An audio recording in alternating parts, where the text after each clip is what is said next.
AITA for kicking my sister and her newborn out because she keeps calling my dog dirty?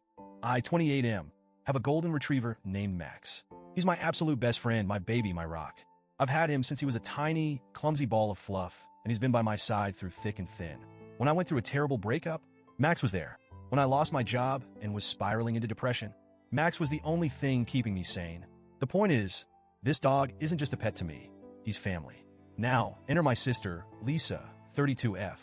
Lisa and I have always had a decent relationship. Not super close, but we got along well enough.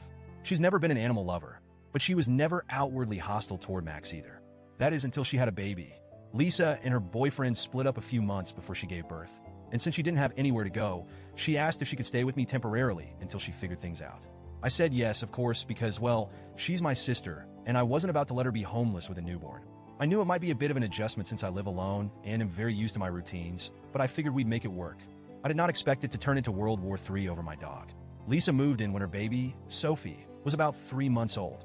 The very first thing she said when she walked into my house wasn't, "Thanks for letting me stay," or even, "I really appreciate this." No. The first thing she said was, "EW, does he always sit on the couch? That's so unhygienic." I should have known right then that this was going to be a nightmare. I kind of laughed it off and told her, "Yeah, he does. He's super clean, don't worry." She made a face but didn't say anything else at first. Over the next few days, the comments kept coming. Dogs don't belong inside, especially not with a baby around. You know they carry bacteria, right? The baby's immune system is still developing. Can you at least keep him out of the living room while we're in there? I was shocked. I mean, yeah, I knew Lisa wasn't a dog person, but I didn't think she hated them. At first, I really tried to be accommodating. I agreed to keep Max out of the nursery because, fine, that's her space, and I get wanting to keep it baby-proofed. But it quickly became clear that wasn't enough for her. One day, I caught her with a bottle of disinfectant spray, soaking the couch where Max had been sleeping. I mean, the cushions were literally wet. "What the hell are you doing?" I asked. She looked at me like I was the crazy one. "I don't want my baby rolling around in dog germs," she said, like it was the most obvious thing in the world. I tried to explain that Max is bathed regularly, vaccinated, and probably cleaner than half the people she interacts with on a daily basis. But she wasn't having it. She kept saying things like, "It's just not safe for the baby," and "You wouldn't understand because you don't have kids." Over the next few weeks, she kept pushing the boundaries. First, she asked me to keep Max off the furniture entirely. Then she wanted me to keep him out of the living room when she and the baby were in there. Then she suggested I start keeping him outside. That was when I finally snapped and told her, "Lisa, this is Max's home. He is not an outdoor dog, and I'm not going to start treating him like he's some dirty street animal just because you have a baby." She acted all offended, like I had just insulted her child, and said, "So you're choosing a dog over your own niece?" I told her it wasn't about choosing anyone. It was about basic respect. I let her into my home, and I was happy to make reasonable accommodations. But I wasn't about to start treating my own dog like a second-class citizen just because she had a problem with him. She huffed and stormed off, but the tension only got worse. The breaking point came about a week later. I had stepped out to grab some groceries, and when I came back, I found Lisa in the living room with Sophie on a playmat, and Max sitting a few feet away, just watching curiously. And then I saw it. Lisa kicked Max away.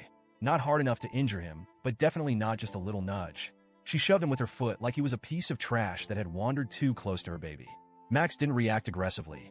He just looked hurt, confused, like he didn't understand what he had done wrong. That was it for me. I completely lost it. I yelled at her, telling her she had no right to treat my dog like that. She started yelling back, saying I was overreacting and that she was just protecting her baby. I told her she had such a big problem with Max. She needed to leave. She started crying, saying I was kicking out a single mother and her newborn over a dog. I told her no, I was kicking her out because she was being disrespectful, rude, and borderline abusive toward my pet in his own home. She packed up her things, well, just a few bags in the heat of the moment, and left crying. She ended up staying with our parents. Now my parents are furious with me. They're saying I should have been more understanding, that Lisa is hormonal and struggling, and that I should have put family first. I keep hearing the same line over and over. A baby's health comes before a pet. And yeah, obviously, if Max was actually a danger to Sophie, I would understand. But he wasn't. He was just existing in his own home, minding his own business. And Lisa was actively mistreating him. I feel guilty because, yeah, I did kick out a struggling new mom. But at the same time, I feel like I had to. She was making my home miserable. She was treating Max terribly. And she was acting like I was in the wrong for not wanting to exile my own dog. So, Reddit, AITA?